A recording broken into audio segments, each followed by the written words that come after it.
Hello students, this is Rachel. A aula de hoje será sobre voz passiva. Se esse assunto te interessa, dê logo já então aí a sua curtida e se você é novo aqui no canal, não se esqueça de se inscrever. E clica aí no sininho, viu, para você receber notificações sobre os vídeos novos que serão lançados aqui toda semana, às quintas-feiras. Essa frase que está aqui é uma frase na voz ativa. Nessa frase existe um sujeito que realiza uma ação. Agatha Christie wrote Death on the Nile, ou seja, a escritora britânica Agatha Christie escreveu um livro que se chama Morte sobre o Nilo, ou Morte no Nilo. Esta frase aqui pode ser desmembrada ou fragmentada em 3 partes. De vermelho eu destaquei o sujeito, de azul eu destaquei o verbo e de verde eu destaquei o objeto. Essas 3 partes são muito importantes para que você depois consiga transformar a voz ativa em voz passiva. Agatha Christie é o sujeito, wrote é o verbo, Death on the Nile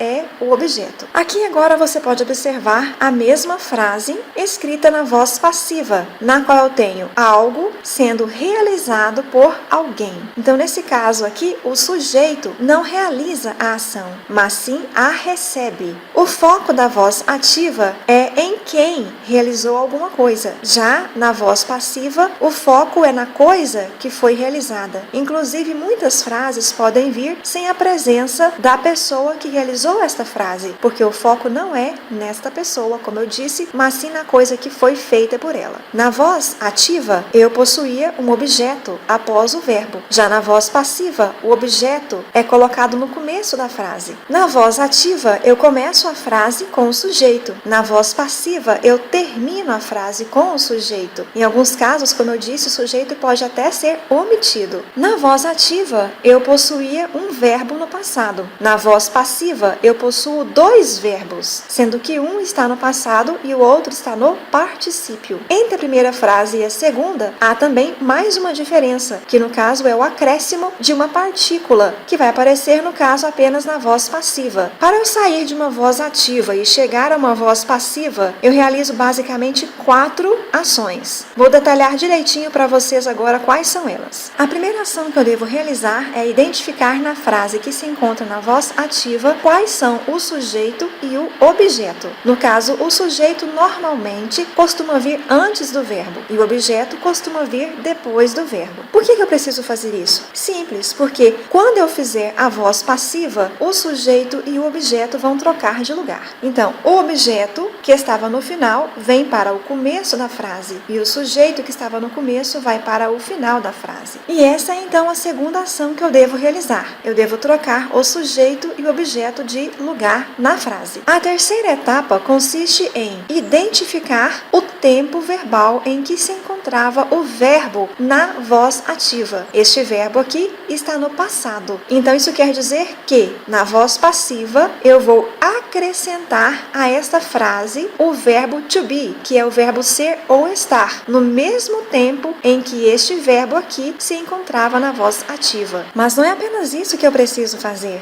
Além de acrescentar o verbo to be, no mesmo tempo em que se encontrava o verbo principal na voz ativa, esse verbo to be tem que estar em concordância com o sujeito anterior. Então, pode acontecer de, por exemplo, esta frase aqui em cima estar no singular, porque este verbo aqui concorda com este sujeito que o antecede. Porém, em alguns casos, o objeto que vem após este verbo está no plural. Não é este caso aqui agora, mas há exemplos em que o objeto aqui se encontra no plural. E o que eu devo fazer então? Quando eu colocar este objeto no início da frase, eu preciso me lembrar desse detalhe. E se for o caso, eu tenho de concordar então este sujeito com o verbo to be. E nesse caso eu usaria não was, mas were. E para encerrar esta etapa, eu preciso pegar este verbo principal que aparece na voz ativa e escrevê-lo após o verbo to be, mas agora no particípio. Vale lembrar também que há basicamente 2 tipos de particípio: os particípios dos verbos regulares e os particípios dos verbos irregulares. No caso do verbo write, que no passado se escreve wrote, o particípio dele é written.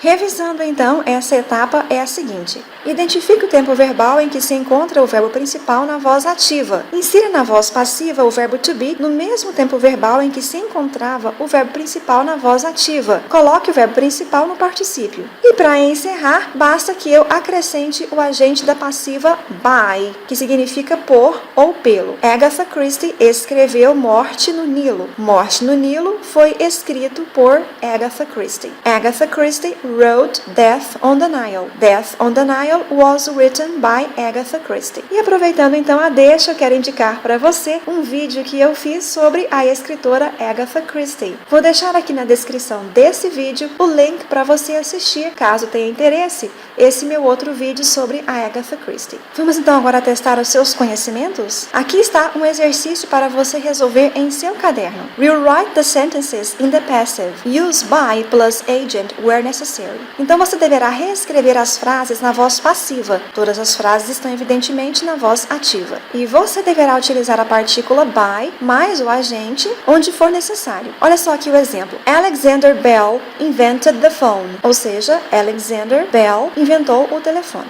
The phone was invented by Alexander Bell. Ou seja, o telefone foi inventado por Alexandre Bell. E é engraçado porque Bell é sino em inglês, não é?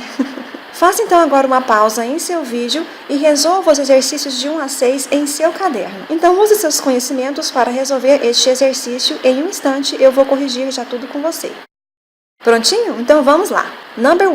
1.4 billion people use the internet. Como ficou então a frase agora na voz passiva? The internet is used by 1.4 billion people. A internet é usada por 1 bilhão e 400 milhões de pessoas. Number 2. Someone stole my bike last night. Alguém roubou minha bicicleta na noite passada. Veja que eu não sei quem fez isso. Então não é interessante para mim na voz passiva dizer quem realizou essa ação. Porque na verdade nem eu mesmo sei, não é mesmo? E a frase então ficou assim. My bike was stolen last night. Minha bicicleta foi roubada na noite passada. Number 3. They printed the first books in the 15th century. Ou seja, eles imprimiram os primeiros livros no século XV. Não há clareza aqui sobre quem foi que imprimiu esses livros, então não é também interessante mencionar isso na voz passiva. E a frase ficou assim. The first books were printed in the 15th century. Ou seja, os primeiros livros foram impressos no século XV. Number 4. Usain Bolt won the 100 meters gold medal. Ou seja, Usain Bolt ganhou a medalha de ouro pelos 100 metros. E a frase ficou assim.